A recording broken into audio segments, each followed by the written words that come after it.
Hello and welcome back to Black Bear Forge. Today I thought we would make a hot cut or a hot set or a handled hot chisel, however you want to refer to it.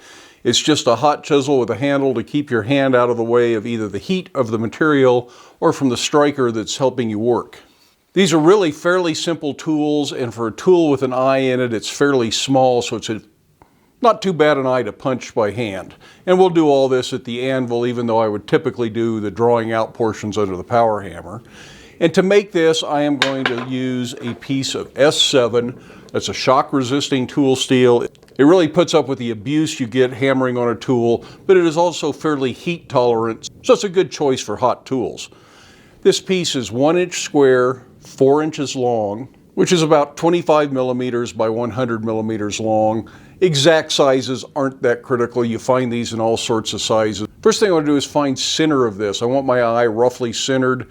In the long run, I want my eye centered on the mass of the tool, so the blade will draw out further from there, so it makes it look like it's front heavy, but the weight will be roughly equal from the front and the back. So let's lay this out and put a center punch mark on here. These little squares are real handy for this kind of thing. If you mark from both sides and you end up with a double line like that, you know your center is right between the two lines. I also took the time beforehand to grind this down because it had saw marks. This looks like it was cut out of a big piece of plate, so it had lots of gouges on the sides that I want to grind off so it doesn't create any kind of a cold shut. And then I just want to put a cross mark at 2 inches. And I'll put a nice center punch mark there.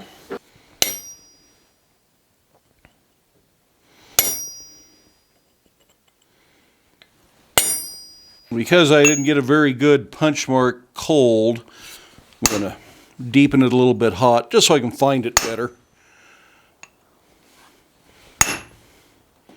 Then we're going to get this good and hot, and we're going to use just a round punch. This is probably about 3/8 round, something like that. Exact size doesn't matter. And we're going to punch through with a round hole. This is similar to what we did when we did the diagonal peen hammer punching with a round hole, and you'll see how that results in a nice oval eye naturally. So I've got a good punch mark that I can see. Make sure your round punch starts centered. It's a good idea to turn this around every now and then, cool your punch. This will take several heats.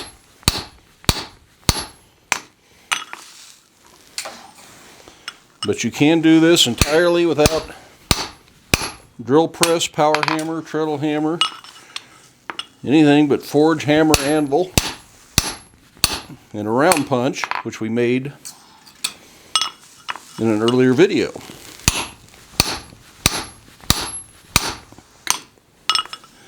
Because this is S7, it starts to harden as soon as you take it out of the fire.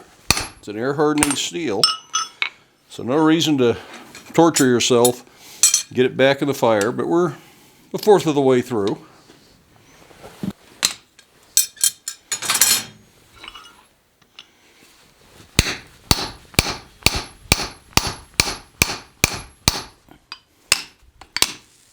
It's getting to the point that our punch might start getting stuck, so we use coal dust as a punch release.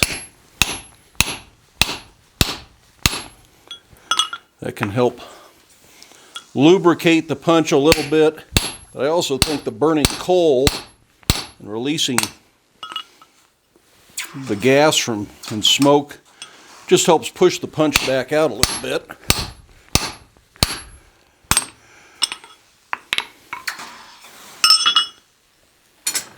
Well over halfway. We'll take one more heat from this side, then we'll turn it over.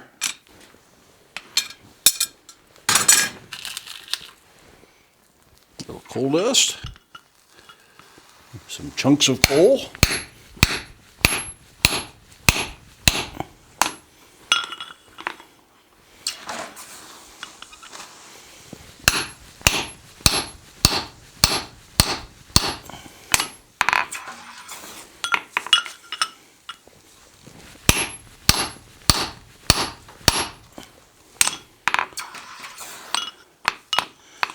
So that leaves a dark spot on the back.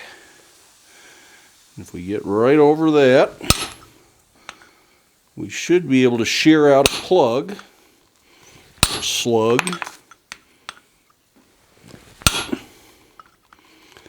It may be getting too hard to do that, which is too bad because it's better to do it a little bit cool so it shears instead of just punching. But we're going to have to get that hot again.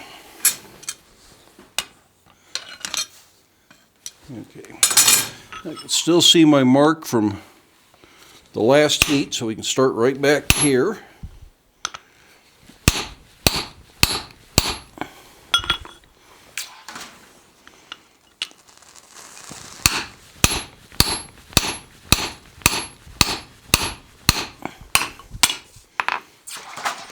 I can feel that pushing the slug through, but it hasn't completely broken free yet.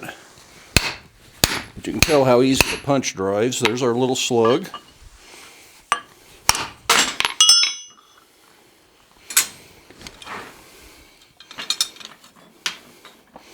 And there's our tool with a hole in the middle. So because that punches so little out, this leaves more material than drilling the hole would. If you drill the hole, I'd drill 2 small holes and just punch the web out and shape the eye that way. But this way we can drift this bigger, and that's the next step, is to drive the same punch in. Because it's tapered, we can drive it clear up into here somewhere. I'm going to drift this over the Pritchel hole, so it's a good idea to get an idea how far you can drive this punch in before you're just jamming the punch in the Pritchel hole. So the tool is an inch taller than this, so I can really come up till I start getting into the flatter portion of this punch if I feel like I need to.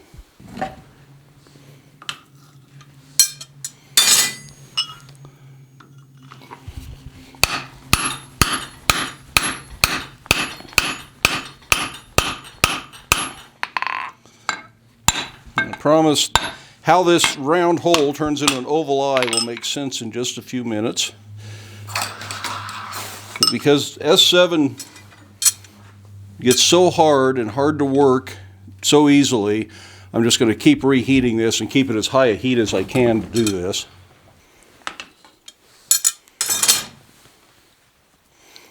I'll drift one side, then I'll drift the other. Got to figure out which side I did the last time.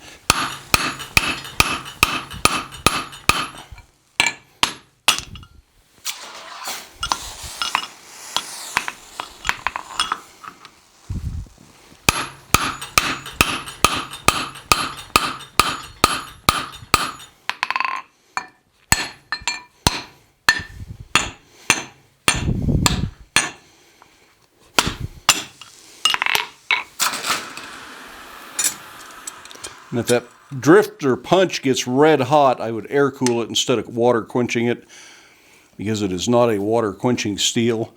But as long as it's not red hot, I'm okay with that.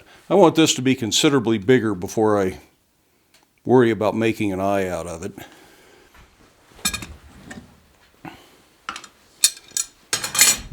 Now, even though you don't need a power hammer to do this, it certainly would be faster.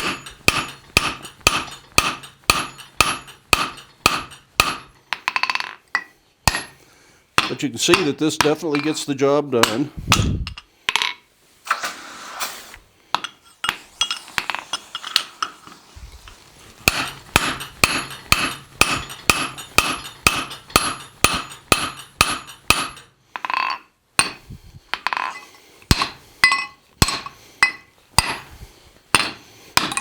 Sometimes by forging the ends and the sides a little bit, it'll break the drift free.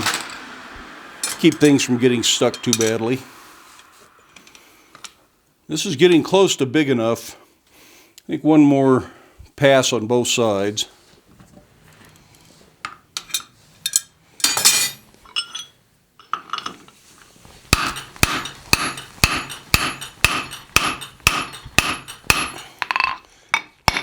See if we can knock the punch loose.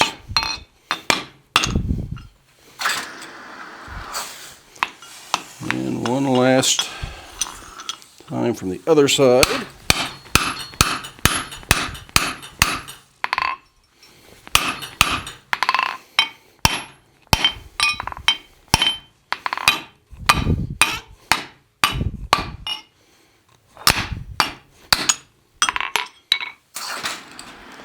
So we now have a nice round hole. And some people actually put round handles in their top tools. So that is an option, but let's make an oval eye out of that anyways. So because that round eye bulges out so much when you make it, if you flatten this back down, you get an oval. And it's just that easy. Not a very big oval, but we'll drift it with an eye drift that is oval, and we'll correct it a little bit. But that's really about all you have to worry about.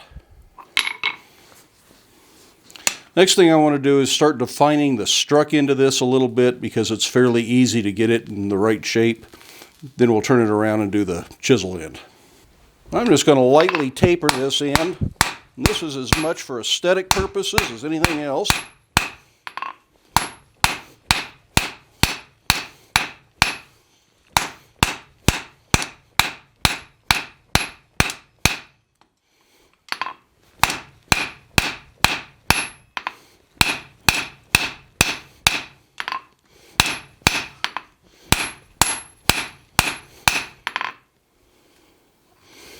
Now, if you don't have a hammer eye drift to drift the oval eye later, be very careful not to screw it up at this point. You can get by without the drift if you have to. But if you flatten it while you're drawing this out, it'll be tougher. Next thing I want to do is put a heavy chamfer on the corners. And this does cause kind of a pucker or fish lips or whatever you want to call it on the end that will have to be ground off later. At least I think it's faster and easier to just grind it off.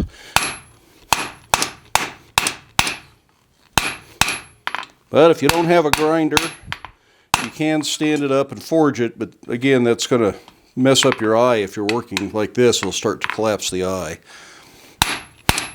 So there's pluses and minuses to everything you do. It just sometimes depends on what tooling you have available. So that's all I really want to do to that end.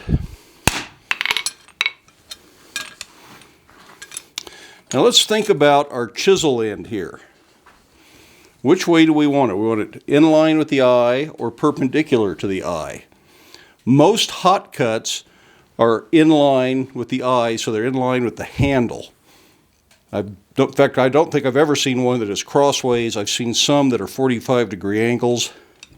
So I'm going to make this one in line because that is the most useful in my book. And we'll talk a little bit later, maybe in part 2 of this video, about the advantages and disadvantages of a 45-degree angle. So the first thing I want to do is I'm going to try and knock the corners back a little bit to keep it from ending up with such a big cold shut. This doesn't always work very well, but there will definitely be grinding to do on the chisel edge. See, it's already starting to pucker over a little bit there.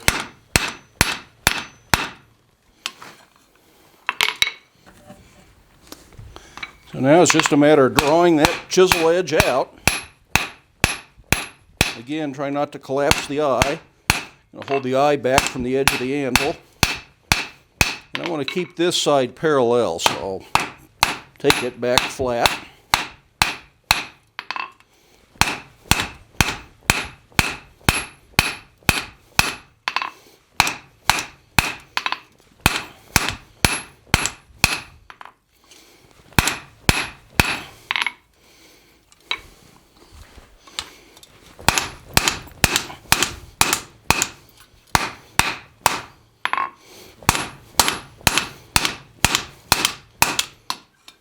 Because I tapered that first end, I got to make sure I keep a good grip with the tongs.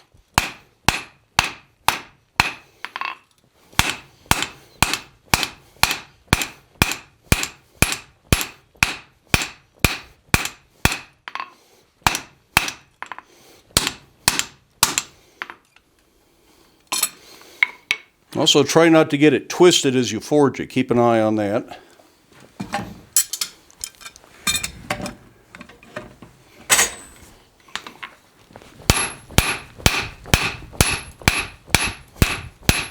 The F7 is definitely tough stuff to forge.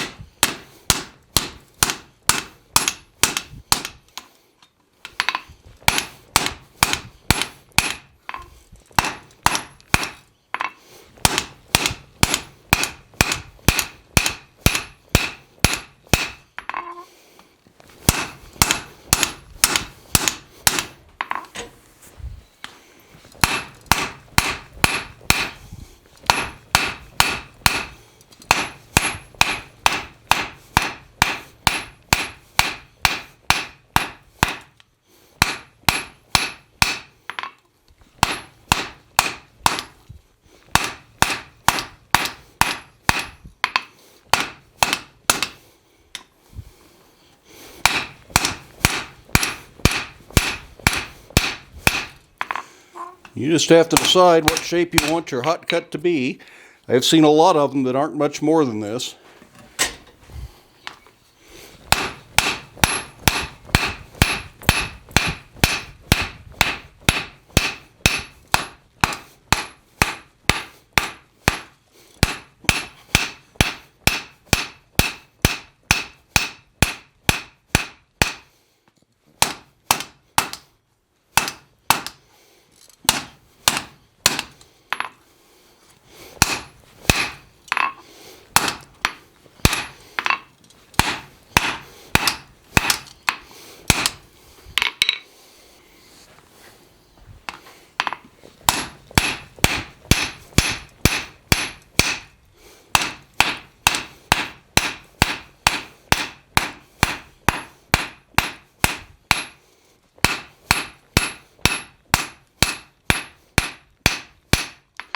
I think that's going to be pretty good.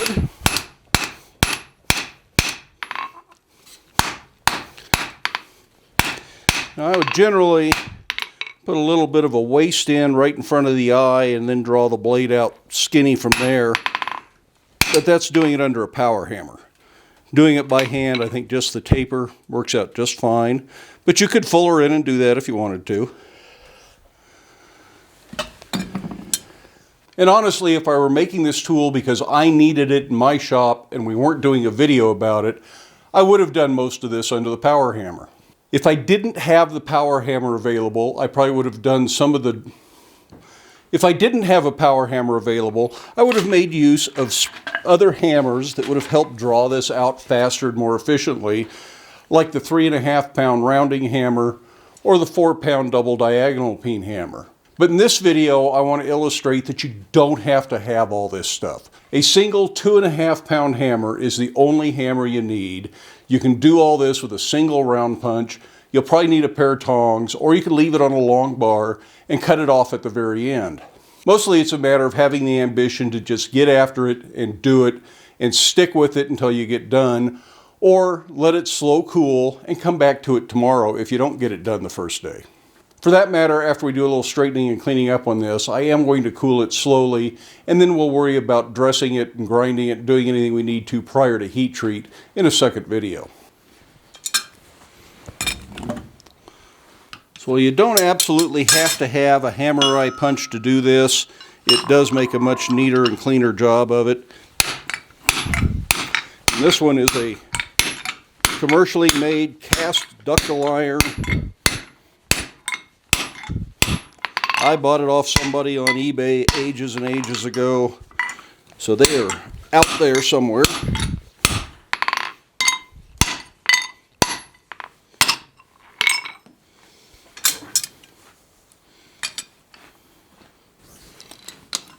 And make sure you drift it from both sides so it's drifted equally. You notice I move around the hardy hole. And that's so it's supported in a different place every strike, and I don't end up squishing it down in there somewhere. It's a good chance to check it for square. And I like the long handle drift so I can hold on to it while I do this kind of stuff. Make sure the blade is straight. But remember, we're working with an air hardening steel that is hardening continuously while I mess around with it here. So that is pretty much all I am going to do with this for today. he says as he sees something that needs to be straightened.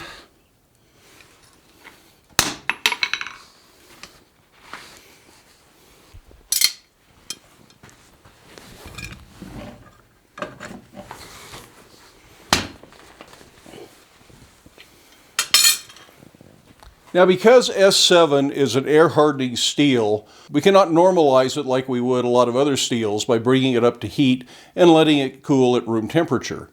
Technically speaking, S7 just can't be normalized. To properly anneal S7 requires about 10 or 12 hours of very controlled cooling, generally in an electronic oven, and while I have an electronic oven, I don't typically use it that way. I've had such good luck with S7 just burying it in vermiculite. I figure that's somewhere between annealing it and what normalizing might be like for other steels. Again, it's kind of a seat of the pants thing. I don't necessarily recommend it, but it seems to work for me. And I think most people that work with S7 just skip the normalizing or annealing step altogether. They forge it, they air cool it, they temper it, then they grind it and shape the tool, and they just don't worry about it. But I like trying to de-stress the tools. I figure it makes a little bit better job in the long run. Although not being a metallurgist, I can't really swear to that. So anyways, I'm going to let this cool in the vermiculite overnight. Then tomorrow we'll get it back out. We'll do whatever filing, grinding, cleaning up we need to do on it. And then we'll harden and temper it. So that's all I have for today. In part 2, we will go ahead and grind this tool, get it ready for hardening and tempering, harden it, temper it, hopefully get a handle on it, and have a good usable tool when we're all done. Now, you don't have to make a tool like this out of S7. I like S7. I get good results with it. I'm pretty happy with it. But if all you've got is 4140 or 1045, something like that, by all means go ahead and use those steels. You can make a good tool. You may have to sharpen it more often, and you may have to pay more attention to keeping it cool in use than I do with an S7 tool. But they can make excellent tools. You can even make these out of W1 or 1075, something like that. All of that stuff works. Just pick a steel you're comfortable with, and then work within the parameters and the limitations of that steel. Anyways, I hope you enjoyed the video. Give it a thumbs up if you did. If you haven't done so already, I would love it if you hit that subscribe button. Feel free to stick around, watch a few of the other videos, share the videos with your friends, but then by all means, make time in your day to get out to your shop. Make something, but stay safe. Wear your safety glasses. We'll see you for the next one.